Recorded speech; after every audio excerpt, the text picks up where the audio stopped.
বিসমিল্লাহির রহমানির রহিম। আজকের এই নির্বাচনী জনসভায় উপস্থিত ফরিদপুর, শরীয়তপুর, গোপালগঞ্জ, মাদারীপুর এবং রাজবাড়ী থেকে আগত প্রিয় ভাই ও বোনেরা, আসসালামু আলাইকুম। আসসালামু আলাইকুম। কেমন আছেন আপনারা? আলহামদুলিল্লাহ। প্রিয় ভাই বোনেরা, এই যে আমি আজকে আপনাদের সামনে এখন বক্তব্য দিতে উঠলাম, এই জায়গাটা একটু তারেক, এই জায়গাটাকে একটু ক্লিয়ার করে দাও, এই জায়গাটাকে ক্লিয়ার করে দাও। হ্যাঁ, থ্যাংক ইউ, থ্যাংক ইউ। এই যে আপনাদের সামনে বক্তব্য দিতে উঠলাম, এই বক্তব্য দেবার আগে আমরা যাদের হাতে ধানের শীষ তুলে দিয়েছে, প্রত্যেকটা মানুষ স্ব এলাকার সার্বিকভাবে এই সমগ্র এলাকার ফরিদপুর, গ্রেটার ফরিদপুর অঞ্চলের প্রত্যেকটা এলাকার বিভিন্ন সমস্যার কথা আপনাদের নেতারা আপনাদের সামনে তুলে ধরেছেন। শুনতে পেয়েছেন আপনারা সেটা? আচ্ছা, তা আপনারা ওনারা যে সকল দাবি দেওয়া দিয়েছেন এলাকার উন্নয়নে, নেতৃবৃন্দ আপনারা যারা ধানের শীষের প্রার্থী, দয়া করে একটু দাঁড়ান সামনে। শুধু ধানের শীষের প্রার্থী যারা, অনলি প্রার্থী যারা, সামনে আসেন, একটু স্কুলের অ্যাসেম্বলির মতন লাইন দিয়ে দাঁড়ান। হ্যাঁ হ্যাঁ, দাঁড়াও, লাইন করে দাঁড়া যাও। এই যে মানুষগুলো প্রত্যেকটি এলাকার জনগণের এবং এলাকার সমস্যার কথা বলেছে। ইনারা যেই সমস্যার কথাগুলো বলেছে, আপনারা কি সেই সমস্যাগুলোর সাথে একমত? কি ভাই, সকলে একমত? আচ্ছা, তাহলে এই মানুষগুলোর দায়িত্ব হচ্ছে যে আপনারা তাদেরকে নির্বাচিত করলে পরে ইনশাল্লাহ তারা এলাকার সমস্যার সমাধান করবে, তাই তো নাকি? কিন্তু সমস্যার সমাধান করতে হলে তো প্রথমে আপনাদের একটা দায়িত্ব আছে। কি সেটা? হ্যাঁ, শুনি না। কোথায় ভোট দিবেন? কোথায়? রাইট, ধানের শীষে যদি ভোট দিয়ে এদেরকে জয়যুক্ত করেন, ইনশাল্লাহ বিএনপি সরকার গঠন করলে এই মানুষগুলো এলাকার জন্য কাজ করবে এবং এদের পিছে আমি দাঁড়িয়ে থাকবো যে কি হলো, কাজ করো না কেন তোমরা। কাজে আপনারা একটু ধানের শীষ উঁচা করেন, আপনাদের হাতে ধানের শীষলা। এদের সকলের হাতে আমি দলের পক্ষ থেকে ধানের শীষ তুলে দিয়ে গেলাম। 12 তারিখ পর্যন্ত এদেরকে আপনারা দেখে রাখবেন।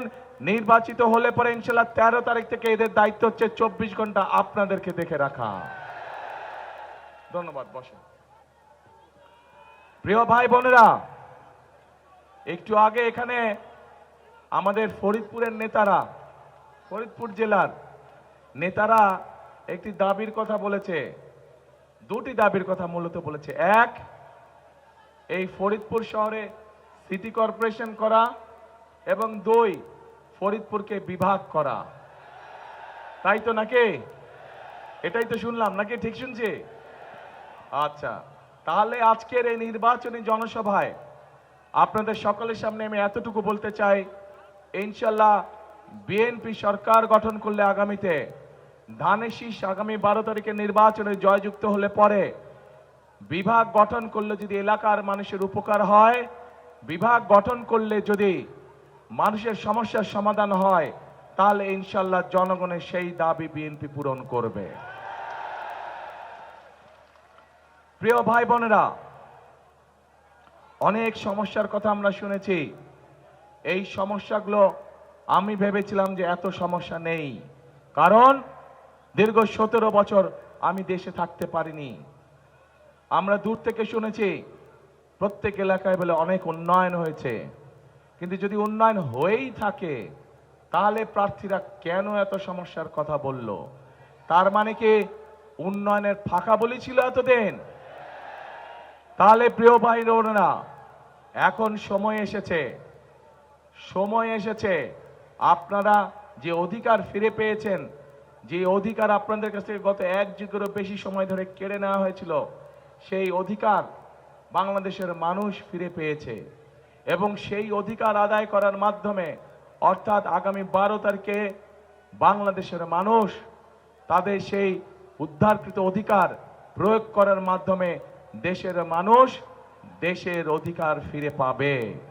কারণ আমরা যারা বিএনপি করি, আমরা বিশ্বাস করি যে এই দেশের বিএনপির সকল ক্ষমতার উৎস কারা? জনগণ হচ্ছে সকল ক্ষমতার উৎস, এবং এই দেশের প্রকৃত মালিক হচ্ছে জনগণ। কাজেই যখন দেশে জনগণের কাছে জবাবদিহিমূলক একটি সরকার থাকবে, জনগণের কাছে জবাবদিহি করতে বাধ্য একটি সরকার থাকবে, তখনই একমাত্র সম্ভব দেশের এলাকার মানুষের সমস্যার সমাধান করা, তখনই একমাত্র সম্ভব দেশকে সামনের দিকে এগিয়ে নিয়ে যাওয়া। এবং সেই জন্যই প্রিয় ভাই বোনেরা, এলাকার সমস্যা যেমন আছে, একই সাথে আরো বহু কতগুলো সমস্যা আছে, এবং সেগুলো সম্পর্কে আমরা আমাদের দলের পক্ষ থেকে পরিকল্পনা গ্রহণ করেছি যে বিএনপিকে বাংলাদেশের মানুষ 12 তারিখে নির্বাচনে দেশ পরিচালনার সুযোগ দিলে বিএনপি কি কি পরিকল্পনা গ্রহণ করবে যাতে করে এলাকার সমস্যার সমাধান হয়, যাতে করে দেশের মানুষের সমস্যার সমাধান হয়। প্রিয় ভাই বোনেরা, এই এলাকা একটি অন্যতম প্রধান সমস্যা হচ্ছে নদী ভাঙন। আমরা পরিকল্পনা গ্রহণ করেছি যে নদী ভাঙন যেভাবে হোক আমাদেরকে এটার মধ্যে প্রতিরোধ গড়ে তুলতে হবে, যাতে করে এলাকার মানুষের জমি জমা আমরা রক্ষা করতে পারি। কারণ বৃহত্তর ফরিদপুর এলাকা কৃষি প্রধান একটি এলাকা। এই এলাকায় পাট শিল্প আছে, যেই পাট শিল্পকে যদি আমরা সহযোগিতা করতে পারি, এই পাট শিল্পের সাথে লক্ষ লক্ষ কৃষক ভাইরা জড়িত আছে, এবং এই পাট শিল্পকে সহযোগিতা করার মাধ্যমে একদিকে যেরকম কৃষক ভাইদের সুবিধা হবে, একইভাবে আমরা দেশকেও সামনে নিয়ে যেতে পারবো। এই পাট রফতানি করার মাধ্যমে, বিভিন্ন পাটজাত দ্রব্য রফতানি করার মাধ্যমে আমরা দেশে বৈদেশিক মুদ্রা অর্জন করতে পারবো। প্রিয় ভাই বোনেরা, এই ফরিদপুরের চর অঞ্চলগুলো ধরে চল অঞ্চলগুলো নিয়ে প্রচুর পরিমাণের সোয়াবিন চাষ হয়, হয় না? হ্যাঁ, সোয়াবিন চাষ হয় কি? হ্যাঁ না? না হয় না? এখানে সোয়াবিন চাষ হয় না, কম হয়। কম হয় কেন? ভুট্টা হয়, ভুট্টা চাষ হয়, রাইট? হ্যাঁ, ভুট্টা চাষ হয়। এই ভুট্টা চাষের সাথে বহু কৃষক এটার সাথে জড়িত আছে, যাদের পাশে আমরা দাঁড়াতে চাই, যাদের পাশে দাঁড়ানোর মাধ্যমে সেই কৃষক ভাইদেরকে আমরা সহযোগিতা করতে চাই। এবং সে কারণেই প্রিয় ভাই বোনেরা, আমরা সিদ্ধান্ত গ্রহণ করেছি যে বাংলাদেশে সকল কৃষক ভাইদেরকে আমরা একটি কৃষক কার্ড দিতে চাই, যেই কৃষক কার্ডের মাধ্যমে আমরা কৃষক ভাইদের কাছে যেই কৃষিজাত পণ্য উৎপাদন করে তার কাছে আমরা সেই ফসলের বীজ, সার, কীটনাশক, ওষুধ আমরা পৌঁছে দিতে চাই। অন্তত একটি সিজনের সম্পূর্ণ ফসলের আমরা পৌঁছে দিতে চাই, যাতে করে সেই কৃষক ভাই ধীরে ধীরে স্বাবলম্বী হতে পারে। প্রিয় ভাই বোনেরা, এই এলাকার বহু যুবক তরুণ আছে যারা শিক্ষার আলোয় আলোকিত, কিন্তু তাদের একটি সমস্যা আছে যে বহু মানুষের কাছে কর্মসংস্থান নেই। আমরা পরিকল্পনা গ্রহণ করেছি বাংলাদেশের প্রত্যেকটি এলাকা, প্রত্যেকটি জেলার বিভিন্ন রকম বৈশিষ্ট্য আছে, সেই বৈশিষ্ট্যগুলো পর্যালোচনা করে সেই এলাকার উপযুক্ত কি কি কলকারখানা তৈরি করা যায়, যে সকল কলকারখানা তৈরি করলে পরে সেই এলাকার মানুষের কর্মসংস্থান হবে, এবং সেভাবেই আমরা গড়ে তুলতে চাই। কৃষি এবং শিল্প দুটোকে আমরা গড়ে তুলতে চাই, যাতে করে প্রত্যেকটি এলাকার মানুষের কর্মসংস্থানের সুযোগ হয়, যাতে করে সেই এলাকার মানুষ আত্মসম্মানের সঙ্গে বেঁচে থাকতে পারে। প্রিয় ভাই বোনেরা, আমাদের পরিকল্পনার একটি অন্যতম আরেকটি অংশ আছে, সেটি হচ্ছে বাংলাদেশের সমগ্র জনসংখ্যার অর্ধেক হচ্ছে নারী। এই নারীদেরকে শিক্ষার আলোয় আলোকিত করার জন্য, এই মা বোনদেরকে শিক্ষার আলোয় আলোকিত করার জন্য দেশনেত্রী খালেদা জিয়া যখন দেশ পরিচালনার দায়িত্বে ছিলেন, সেই সময় তিনি ক্লাস 1 থেকে ক্লাস 12 অর্থাৎ ইন্টারমিডিয়েট পর্যন্ত মেয়েদের শিক্ষা ব্যবস্থা ফ্রি করে দিয়েছিলেন। প্রিয় ভাই বোনেরা, আমরা যদি দেশকে সামনের দিকে গড়ে তুলতে চাই, আমরা যদি দেশকে সামনের দিকে নিয়ে যেতে চাই, তাহলে এই অর্ধেক জনগোষ্ঠীকে আমরা পেছনে রেখে আমরা কোনোভাবেই সামনে এগোতে পারবো না। কাজেই এই নারী গোষ্ঠীকে আমরা অর্থনৈতিকভাবে স্বাবলম্বী করে গড়ে তুলতে চাই এবং সে কারণেই প্রত্যেকটি গৃহিণী কাছে আমরা, খেটে খাওয়া প্রত্যেকটি মানুষ, প্রত্যেকটি গৃহিণীর কাছে আমরা ফ্যামিলি কার্ড নামে একটি কার্ড পৌঁছে দিতে চাই, যার মাধ্যমে প্রতি মাসে তাদেরকে সরকারের পক্ষ থেকে একটি সহযোগিতা প্রদান করা হবে। এবং আমরা বিশ্বাস করে এটি যদি আমরা বেশ কয়েক বছর চালু রাখতে পারি ইনশাল্লাহ, তাহলে বাংলাদেশের গ্রামে গঞ্জে শহরে খেটে খাওয়া পরিবার যেগুলো আছে সেই পরিবারগুলো ধীরে ধীরে অর্থনৈতিকভাবে স্বাবলম্বী হতে পারবে। এবং স্বাবলম্বী করতে পারলেই, পরিবারগুলোকে আমরা স্বাবলম্বী করতে পারলেই দেশ ধীরে ধীরে সামনের দিকে এগিয়ে যেতে সক্ষম হবে। প্রিয় ভাই বোনেরা, আমরা দেশের এই যে এখানে উল্লেখ করে গেছেন, আমাদের কয়েকজন প্রার্থী এখানে উল্লেখ করে গেছেন যে মানুষের স্বাস্থ্য সেবা নিয়ে মানুষ অনেক কষ্টে আছে। প্রয়োজনের সময় ডাক্তার পাওয়া যায় না, প্রয়োজনের সময় মানুষ ওষুধ খুঁজে পায় না। সেজন্য আমরা সিদ্ধান্ত গ্রহণ করেছি যে বাংলাদেশে বিশেষ করে এই যেই হাসপাতালগুলো আছে এগুলোকে তো আমরা মেরামত করব, এখানে ডাক্তারের ব্যবস্থা ইনশাল্লাহ আমরা করব, কিন্তু একই সাথে সমগ্র বাংলাদেশে আমরা হেলথ কেয়ারার নিযুক্ত করতে চাই, যেই হেলথ কেয়ারের কাজ হবে গ্রামে গ্রামে গিয়ে, ঘরে ঘরে গিয়ে নারী এবং শিশুদেরকে তারা চিকিৎসা সুবিধা দিবে। যে সকল চিকিৎসা সুবিধা ঘরে বসে দেওয়া যায়, ছোটখাটো অসুখ বিসুখ, যাতে করে মা বোনদেরকে কষ্ট করে হাসপাতালে আসতে না হয়, ঘরে বসেই তারা ওষুধ পাবে ইনশাল্লাহ, ঘরে বসেই তারা চিকিৎসা সুবিধা পাবে। এখন প্রিয় ভাই বোনেরা, আরেকটি কাজ আমরা করতে চাই। এই পুরো অঞ্চলের একটি অত্যন্ত গুরুত্বপূর্ণ প্রয়োজনীয় কাজ আছে, যেই কাজটি করলে শুধু যে কৃষক ভাইরা সুবিধা পাবে তা নয়, কৃষক ভাইদের পাশে সব ধরনের মানুষ সেই সুবিধাটা পাবে। কি সেটি হচ্ছে পদ্মা ব্যারেজ নির্মাণ করা। প্রিয় ভাই বোনেরা, এই সমগ্র অঞ্চলকে ঘিরে আমরা পদ্মা ব্যারেজ নির্মাণ করতে চাই, যাতে করে ড্রাই সিজনে, শুকনা মৌসুমে এই এলাকার মানুষের পানির কষ্ট না থাকে, চাষাবাসের কষ্ট না থাকে।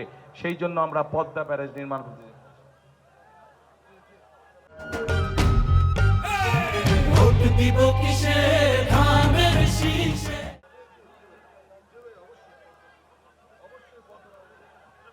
এই পদ্মা ব্যারেজ নির্মাণের কাজে আমরা হাত দিতে চাই। আপনারা কি আছেন এই পরিকল্পনার সাথে? কারা আছেন দেখি হাত তুলে। পদ্মা ব্যারেজ নির্মাণে কারা আছেন? হ্যাঁ, আপনাদের সমর্থন ছাড়া কিন্তু আমরা পারবো না। অর্থাৎ জনগণের সমর্থন ছাড়া সম্ভব নয় কোনো বড় কাজ করা। জনগণের যদি সমর্থন থাকে ইনশাল্লাহ বিএনপি যে কোনো বড় কাজ করতে সক্ষম হবে। এখন প্রিয় ভাই বোনেরা, এই যে আপনাদের সামনে আমাদের দলের পরিকল্পনাগুলো যে তুলে ধরলাম, আপনারা কি মনে করেন এই পরিকল্পনাগুলো যদি কম বেশি আল্লাহর রহমতে আমরা বাস্তবায়ন করতে পারি তাহলে দেশের মানুষের ভাগ্যের পরিবর্তন হবে? আপনারা কি মনে করেন যে এই পরিকল্পনার কথা বললাম, কে মনে করেন দেশের মানুষের ভাগ্যের পরিবর্তন হবে? ইনশাআল্লাহ। কিন্তু প্রিয় ভাই বোনেরা, এই পরিকল্পনাগুলো তো হলো বিএনপির পরিকল্পনা। বিএনপি ইনশাআল্লাহ জনগণের রায় পেলে এগুলোকে বিএনপি বাস্তবায়ন করবে। কিন্তু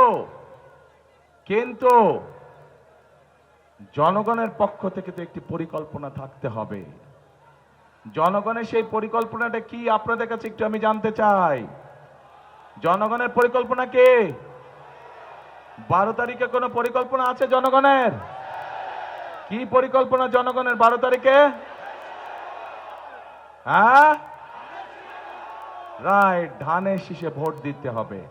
ধানের শীষ যদি নির্বাচিত হয় ইনশাআল্লাহ পর্যায়ক্রমিক ভাবে যেই প্রতিশ্রুতিগুলো, আপনাদের যেই দাবিগুলো আপনারা উপস্থাপন করেছেন, আপনাদের সরকার বিএনপি সরকার ইনশাআল্লাহ সেগুলো বাস্তবায়নের কাজে হাত দিতে পারবে। এখন প্রিয় ভাই বোনেরা, এই যে মঞ্চ, এই মঞ্চের পাশে ছোট্ট একটি মঞ্চের মতন আছে, সেখানে কিছু মানুষ বসে আছে। একটু দূরে আরেকটি মঞ্চ আছে, সেখানে লেখা আছে মুক্তিযোদ্ধারা। আর তার সামনে এখানে যে মঞ্চ আছে, মঞ্চের পাশে কিছু মানুষ চেয়ারে বসে আছেন। এই মানুষগুলো কারা জানেন?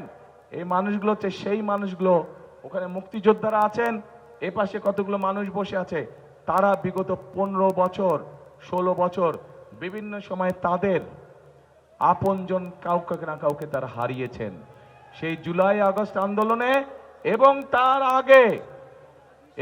তার আগে গত 1 যুগ ধরে যখন সেই স্বৈরাচার যারা 5 তারিখে পালিয়ে গেছে, তারা যখন বাংলাদেশের মানুষের ঘাড়ে বসেছিল, সেই সময় এই মানুষগুলো তাদের আপনজনদেরকে হারিয়েছে। প্রিয় ভাই বোনেরা, 1971 সালে মুক্তিযোদ্ধারা জীবন বাজি রেখে দেশকে স্বাধীন করেছিলেন। ঠিক একইভাবে বিগত 1 বছর সহ বিভিন্ন সময় এই যে স্বজনেরা মানুষগুলো, তাদের স্বজনেরা যারা গুম হয়ে গিয়েছে, যারা খুন হয়ে গিয়েছে, যারা অত্যাচার নির্যাতনের শিকার হয়েছে, এই মানুষগুলো আপনাদের যে ভোটের অধিকার, যে পরিকল্পনা আপনারা 12 তারিখে বাস্তবায়ন করতে চান, সেই অধিকার যাতে আপনারা ফিরে পান, তার জন্য তারা রাজপথে থেকে জীবন বাজি রেখে যুদ্ধ করেছে এবং গুম খুনের শিকার হয়েছে, নির্যাতনের শিকার হয়েছে। প্রিয় ভাই বোনেরা, 71 সালে মুক্তিযোদ্ধারা দেশ স্বাধীন করেছেন। 2024 সালের 5ই আগস্ট আমাদের ছাত্র জনরা রাজপথে আন্দোলনের সফল করার মাধ্যমে, স্বৈরাচারকে বিদায় করার মাধ্যমে সেই স্বাধীনতাকে তারা রক্ষা করেছে। এখন প্রিয় ভাই বোনেরা, এই যে মানুষের ভোটের অধিকার, এই যে মানুষের কথা বলার অধিকার যেটি আমরা ফিরে পেয়েছি, এটিকে কিন্তু ধরে রাখতে হবে। কারণ এইখানে প্রার্থীরা যে সকল জনগণের পক্ষ থেকে যে সকল কথা বলেছেন, জনগণের ভাগ্য পরিবর্তনের জন্য, এলাকার উন্নয়নের জন্য, এগুলোকে যদি বাস্তবায়ন করতে হবে, তাহলে একটু আগে যেটা বলেছি, আপনাদের সমর্থন ছাড়া কিন্তু আমরা পারবো না। আপনাদের সমর্থন থাকলে ইনশাআল্লাহ যে কোনো কাজ আমরা করতে পারবো। কিন্তু প্রিয় ভাই বোনেরা, এখানে কিন্তু একটু কিন্তু রয়ে গিয়েছে। এই যে জনগণের স্বাধীনতা, জনগণের ভোটের অধিকার, জনগণের কথা বলার অধিকার, এর বিরুদ্ধে কিন্তু আবার ষড়যন্ত্র শুরু হয়ে গিয়েছে। এবং এই ষড়যন্ত্র কারা করছে? এই ষড়যন্ত্র যারা করছে তাদেরকে জনগণ একটি নামে ডেকে থাকে। জনগণের পক্ষ থেকে তাদেরকে একটি নাম দেওয়া হচ্ছে। কি নাম জানেন? গুপ্ত। জনগণ তাদেরকে গুপ্ত নামে ডাকে। কারণ জনগণ দেখেছে, যখনই সময় হয় এদিক তখন এক রূপ, আবার সময় হয় ওই দিক তখন এক রূপ। বিভিন্ন পরিস্থিতিতে বিভিন্ন সময় তারা রূপের পরিবর্তন করে। প্রিয় ভাই বোনেরা, এরা যে শুধু রূপের পরিবর্তন করে তা না, এরা দেখেন জনগণকে তারা কিভাবে অপমানিত করে। জনগণের উপরে যে তাদের মোটেও আস্থা এবং বিশ্বাস নেই, তার দুটো প্রমাণ আপনাদের সামনে আমি দিচ্ছি। প্রিয় ভাই বোনেরা, আপনারা নিশ্চয়ই প্রত্যেকটি মানুষ উপস্থিত দেখেছেন, দুদিন আগে এই যে গুপ্তের দল, তাদের যে দলীয় এক নেতা, প্রধান নেতা আছে, সে একটি অত্যন্ত আপত্তিকর কথা বলেছে বাংলাদেশের খেটে খাওয়া মা বোনদের বিরুদ্ধে। দেখেছেন আপনারা? প্রিয় ভাই বোনেরা, আমার একটি প্রশ্ন আপনাদের কাছে, যে রাজনৈতিক দল, যে রাজনৈতিক নেতার চিন্তা বা আদর্শ হয়ে থাকে, তার দেশের খেটে খাওয়া মা বোনদের সম্পর্কে এরকম নোংরা চিন্তা হয়ে থাকে, তাদের কাছ থেকে কি আমরা ভালো কোনো কিছু আশা করতে পারি? তাদের কাছ থেকে কোনো ভালো কিছু আশা করতে পারি না। এবং এটির প্রমাণ আমরা 1971 সালেও দেখেছি। 1971 সালে তাদের বিতর্কিত ভূমিকার জন্য বাংলাদেশের লক্ষ লক্ষ নারী, লক্ষ লক্ষ মা বোনেরা তাদের সম্মান হানি হয়েছিল। কাজে প্রিয় ভাই বোনেরা, এদের কাছ থেকে আপনাদেরকে সতর্ক থাকতে হবে। এদের ব্যাপারে জনগণকে সতর্ক রাখতে হবে। তারা মুখে বলবে একটা, কাজ করবে একটা। যাদের নিজের দেশের মানুষ সম্পর্কে মিনিমাম যারা সম্মান করতে জানে না, নিজের দেশের মা বোনদের সম্পর্কে যাদের মিনিমাম সম্মান নেই, তাদের কাছ থেকে আর যাই হোক আমরা কোনো ভালো কিছু আশা করতে পারি না।